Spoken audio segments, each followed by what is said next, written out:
Itu namanya belum makan nasi udah makan lauknya, ya. Iya. Ya, baik. Ini ada pertanyaan dari Ibu Ustaz. Bismillahirrahmanirrahim. Saya pernah mendengar seorang Ustaz mengatakan bacalah Al-Quran lillahi ta'ala dan jangan mengharapkan imbalan. Bagaimana menurut Ustaz apabila kita membaca Al-Quran untuk mengharapkan perlindungan dari Allah dan untuk penyembuhan? Ya. Ruqyah atau apa gitu ya.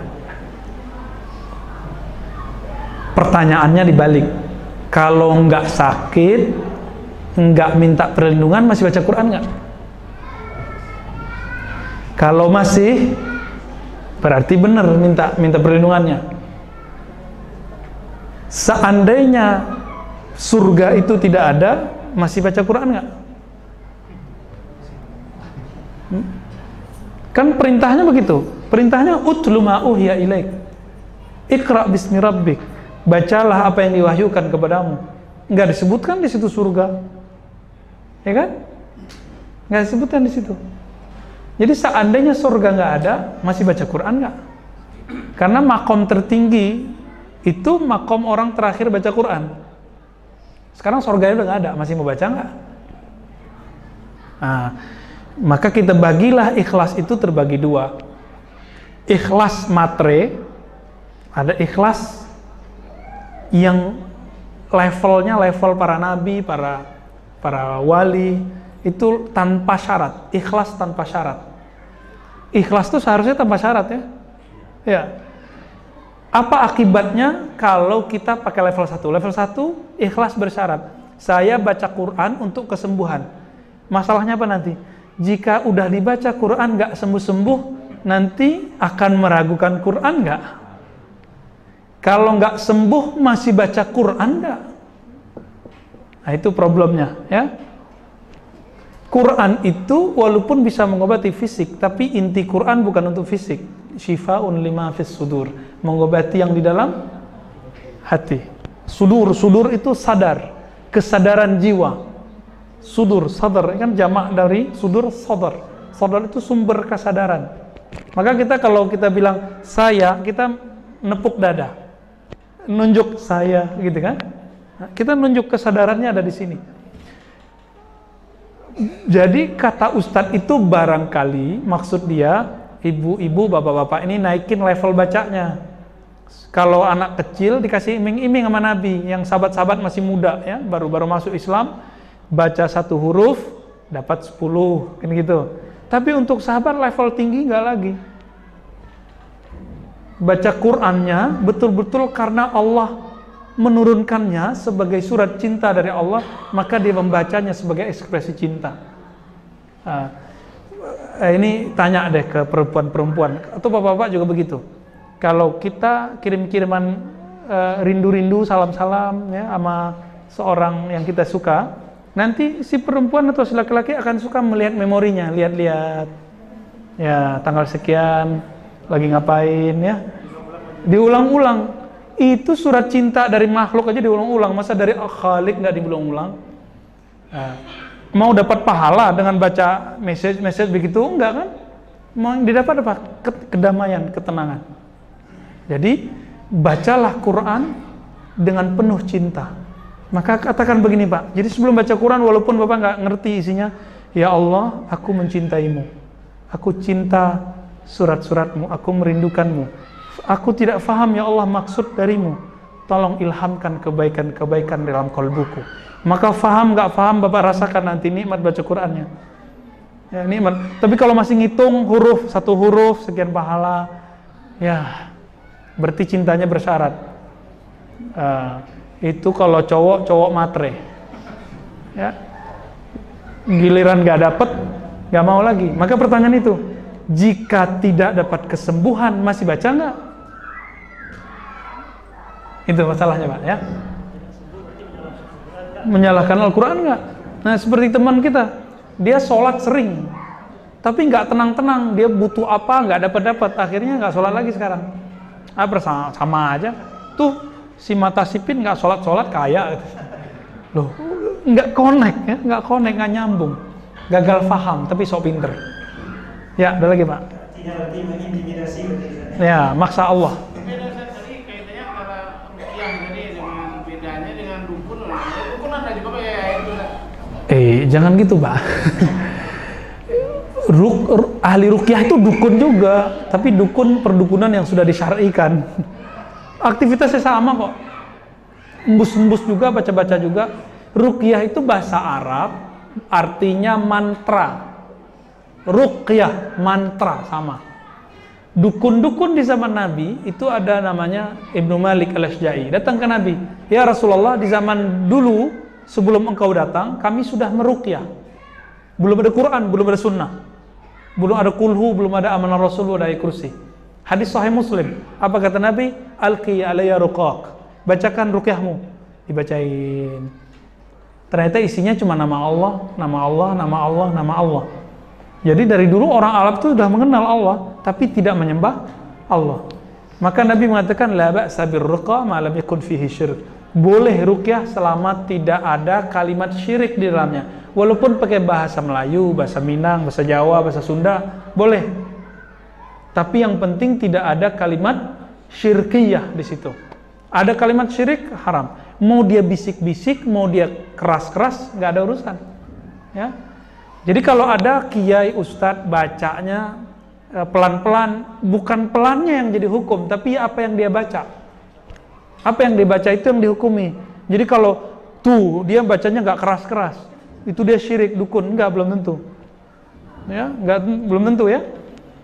Jadi ruqyah itu bedanya dengan baca apa? Mesti ditiup Pak. Airnya ditiup, orangnya harus disemburin ya. Kalau nggak ada efek. Mau 3 jam, 5 jam nggak ada efek, harus ditiup, atau ditepuk. Jangan ditonjok ya. Ini ruqyah yang nonjok-nonjok itu ruqyahnya bid'ah. Ya, perdukunan ekstrim.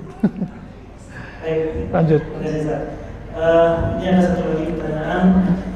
Bagaimana hukumnya perempuan membaca Al-Quran dengan cara tadarus di masjid atau mushola?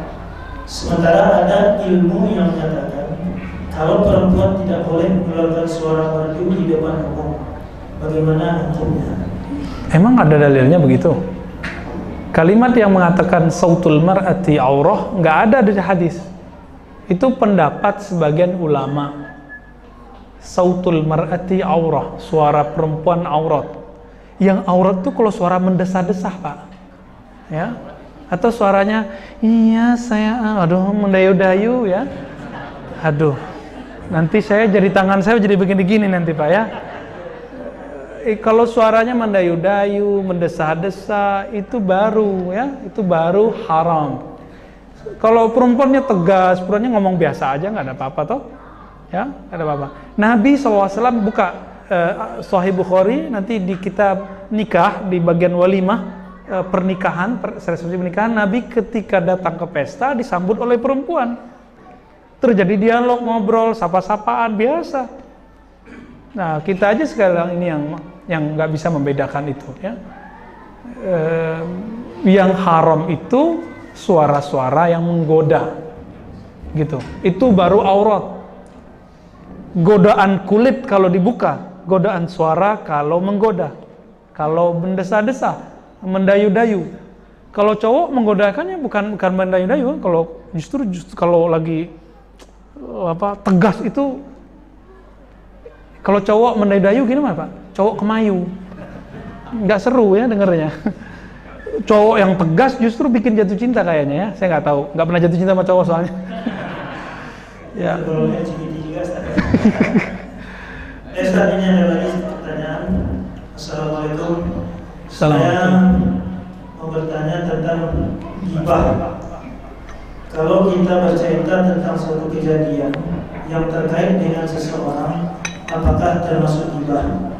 Misalnya tentang kejadian pembunuhan yang baru-baru ini, atau tentang politik yang terkait pada seseorang. Terima kasih. Assalamualaikum. Assalamualaikum. Ngomong apa saja, rumusnya satu aja. Falyakul khairan aw liyasmut. Katakan yang positif, yang baik-baik, yang menyehatkan kolbu, yang menyegarkan pikiran. Kalau enggak, diam aja. Ini kaedahnya gampang, kita sudah dapat hadis ini lama sekali ya.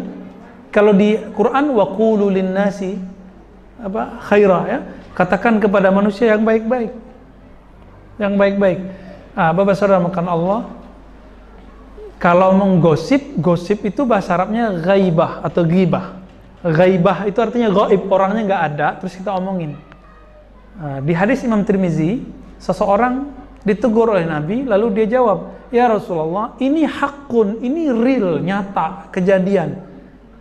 Di situ Nabi pertegas, ghibah itu, gosip itu membicarakan yang kejadian dan saudaramu tidak suka. Ciri-cirinya itu, kalau kita omongin, obrolin, dia nggak seneng. Itu berarti gosip. Kita taruh posisi kita di posisi dia di posisi kita. Gitu. Kalau seandainya saya di posisi dia, senangkah dia obrolin begitu? Kalau kita nggak senang, Pak, berarti itu ghibah. Dan ghibah itu dalam surah Al-Hujurat itu cocok untuk adab berpolitik, adab bersosial. Baca berkali-kali, Pak, surah Al-Hujurat. Mulai dari ayat 1 sampai akhir itu ayat sosial politik. Ayat sosial politik. Di situ dijelaskan bagaimana azab atau nilai atau bahaya orang ghibah, gosip. Walaupun cantik-cantik yang ahli gosip itu, tapi hakikatnya ketika dia menggosip, apa yang terjadi? Dia sedang makan bangkai saudaranya. Kita bangkai ayam aja kita nggak makan, apalagi bangkai manusia. Bangkai manusia itu lebih bau daripada babi, lebih bau daripada si guguk itu ya. Kenapa berani? Dan sekarang justru itu yang laku. Maka saya udah nggak nonton di rumah itu, nonton politik. Kalau mau tinggal baca atau baca link-link beberapa berita. Nggak mau, Pak. Kita nggak mau merusak telinga ini dengan berita-berita yang nggak manfaat. Di zaman Soeharto, hidup itu kan lebih menegangkan. Tapi kita nggak dengar berita-berita aneh. Saya udah puasa berita. Karena dalam dunia jurnalis itu ada sebuah kaedah yang tak tertulis. Berita terburuk adalah terbaik. Berita terburuk adalah kebohongan diulang 1000 kali sama dengan kebenaran. Tuh, 2 kaedah itu, Pak. Dan mereka pakai terus. Maka saya udah nggak percaya, cari makan kok. Ya. Mereka cari makan kok. Kalau seneng begitu ya sudah nikmati, dan saya nggak mau. Ya. Ulama-ulama kita nggak mau. Maka dulu seorang tabi'in ya Ibnu Mubarak mengatakan, kata-kata kamu sekarang itu kamu anggap biasa, tapi di zaman pendahulu kita dianggap luar biasa. Kamu kalau hidup di zaman mereka, kamu akan disebut kafir. Kalau mereka hidup di zaman kalian, kalian akan anggap mereka gila. Gitu. Jauhnya zaman kita dan mereka. Maka saya berdoa setiap kali mau orasi ceramah, semoga lisan saya nggak tergelincir, Pak. Semoga Allah jaga selalu. Ya, kadang-kadang kita kesemangatan, apalagi dipancing sama jamaah ya. Baik, cukup belum? Terima kasih Ustaz. Ya. Ini kita batasi 1 pertanyaan lagi. Kalau ada pertanyaan pemungkas, silakan. Ada Ustaz gitu ya. Assalamualaikum warahmatullahi wabarakatuh. Assalamualaikum. Kembali mengenai bacaan Quran tadi Ustaz, bahwa sekarang kan ada yang kita dengar pembacaan Al-Quran dengan memakai langgam Jawa, gitu kan. Nanti akan muncul lagi berbagai langgam-langgam yang lainnya, gitu. Bagaimana pendapat Ustaz sendiri? Dan kemudian apakah ini juga terjadi pada zaman Rasul dan sahabat sebelumnya? Ya. Terima kasih. Ada hadis palsu melarang pakai langgam selain Arab. La talhanu bi ghairi luhunil Arab. Ya. Jangan baca dengan irama selain Arab. Tapi hadisnya palsu. Hadisnya, maka melarang orang pakai hadis palsu, ya kualitasnya sepalsu itu. Tiba-tiba kita dikagetkan, dulu ada yang sekarang pakai musabakoh itu apa namanya? MTQ itu iramanya macam-macam ya. Mbak Yati atau Mbak Yati? Mbak Yati Nawa, Mbak apa tuh ya? Namanya macam-macam lah ya. Saya dulu karena dapat kajian tafsir ala satu aliran, lagi asik belajar nagham, saya tinggalkan dan saya haramkan. Baru mendekati S2, baru kemudian tidak mengharamkan lagi. Karena ketemu lagi ilmu baru gitu. Kenapa ketemu ilmu baru? Ternyata di Masjidil Haram, di masyaikh-masyaikh di Mesir, di Yaman, itu mereka biasa membaca dengan irama-irama tertentu. Misalnya Nahawan. Nahawan itu salah satu wilayah di Khurasan, itu kalau baca iramanya indah. Ada lagi iramanya yang tinggi, Hijaz, ya, macam-macam. Hijaz itu ya arah padang pasir Mekah Madinah, dia ada tinggi, tapi menyedihkan. Udah nggak ingat lagi Pak ya, karena dulu pernah membid'ahkannya. Jadi sesuatu barang yang dulu pernah saya haramkan, saya bid'ahkan, sekarang udah nggak bisa nguasai. Dulu mengharamkan musik sekitar 3 tahunan lebih. Sekarang nggak bisa main musik Pak, alhamdulillah. Nggak bisa main musik jadinya. Walaupun sekarang tidak mengharamkan mutlak. Kita menghalalkan di waktu tertentu dan menghalalkan di waktu tertentu sesuai dengan hadis Nabi Sahih Bukhari Muslim. Namun udah nggak bisa ngapa-ngapain. Termasuk nagham itu ya. Bagaimana dengan nagham-nagham yang ada yang 7 macam itu ya? Itu ternyata bukan produksi dari Nabi. Itu gabungan dari Nahawan, dari Irak, dari Persia, dari macam-macam. Nah, maka ulama kita nggak sibuk sama irama, sibuknya sama apa? Makharijul huruf dan tajwid. Sekarang kan istilah ini diganti dengan tahsin. Yang sahih istilahnya adalah ilmu tajwid. Ilmu tahsin itu baru belakangan ini populer di Indonesia. Nama aslinya ilmu at-tajwid. Ya, ada kitab-kitabnya macam Jazari, apa ya, Syatibi. Cara melafazkan ya, semuanya ada. Jadi bolehkah langgam Melayu, langgam Minang, langgam Sunda, langgam Jawa, mau langgam apa saja kan Allah yang cipta. Sama dengan Nahawan, Hijaz dan lain, dengan syarat tidak merubah makharijul huruf dan tidak merusak tajwid. Tapi kalau yang diutamakan iramanya lalu melanggar tajwidnya, mau itu irama Arab aja salah Pak. Apalagi ulama selain Arab ya. Saya pernah bawa irama Syekh Sa'ad Al-Ghamidi dulu ke kampung ya. Terus bapak saya bilang, itu kan kakekmu dulu bacanya begitu, atau guru dari kakekmu dulu bacanya begitu. Jadi irama-irama di kampung Melayu, kampung Minang itu dulu ternyata ngambilnya dari Arab juga. Cuma karena sekarang populernya kita dengar ala Melayu, kita kira itu irama Melayu. Padahal bukan, itu bukan irama Melayu, tapi dari sono juga. Nah, kalau yang dulu apa Jawa itu ya, itu namanya macapat Pak. Saya dapat info dari ahli sejarah, dia mengatakan dulu Sunan Kalijaga baca ayat Qur'annya supaya diterima oleh orang Jawa pedalaman pakai irama macapat namanya. Nah, itu jadinya begitu. Selama syaratnya tidak menyalahi makharijul huruf dan ilmu tajwid. Gitu, ya. Wallahu a'lam bishawab. Semoga bermanfaat. Jika salah semoga Allah tutupi, Allah maafkan. Jika benar semoga Allah ridai. Amin ya rabbal alamin. Mohon maaf salah dan kurangnya. Subhanakallahumma wa bihamdika asyhadu an la ilaha illa anta astaghfiruka wa atubu ilaik. Assalamualaikum warahmatullahi wabarakatuh.